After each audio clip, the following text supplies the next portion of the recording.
Меня зовут Миша, мне 9 лет. Я хочу рассказать вам о нашей семейной реликвии, семейном архиве, о моих прадедушках, участниках Великой Отечественной войны.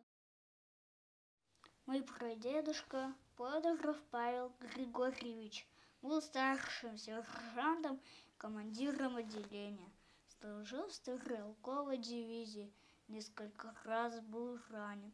Он не дожил до победы всего 2,5 месяца.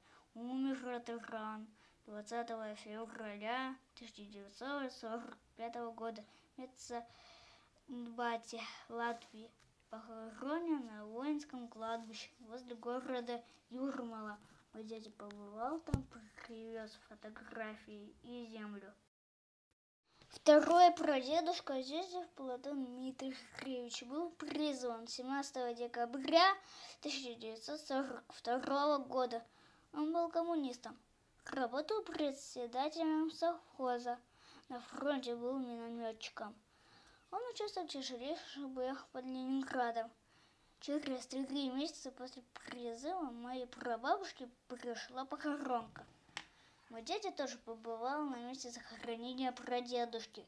В книге памяти указывалось другое место.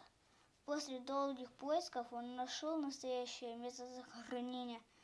Это кладбище в поселке Красный Бор Тоснинского района Ленинградской области. Только на этом кладбище похоронено 500 000 человек. Можно представить себе, сколько людей гибло под Ленинградом.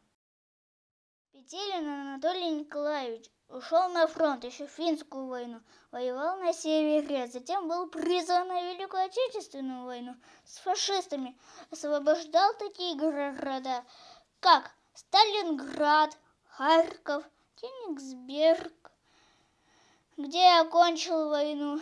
Был трижды ранен, последнее ранение было особенно тяжелым. Осколок мины остался в голове до самой смерти.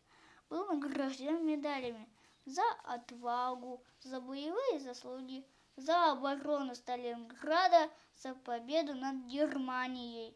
Вернувшись домой, работал мастером леса на лесозаготовках. Умер прадедушка в 1973 году. Юров Василий Егорович ушел служить в саперные войска. В боях был сильно контужен и практически потерял слух навсегда. Зато Василий Егорович дошел до Берлина и там встретил победу. Вся моя семья гордится моими прадедушками. Каждый год 9 мая мы участвуем в бессмертном полку. Это стало нашей семейной традицией.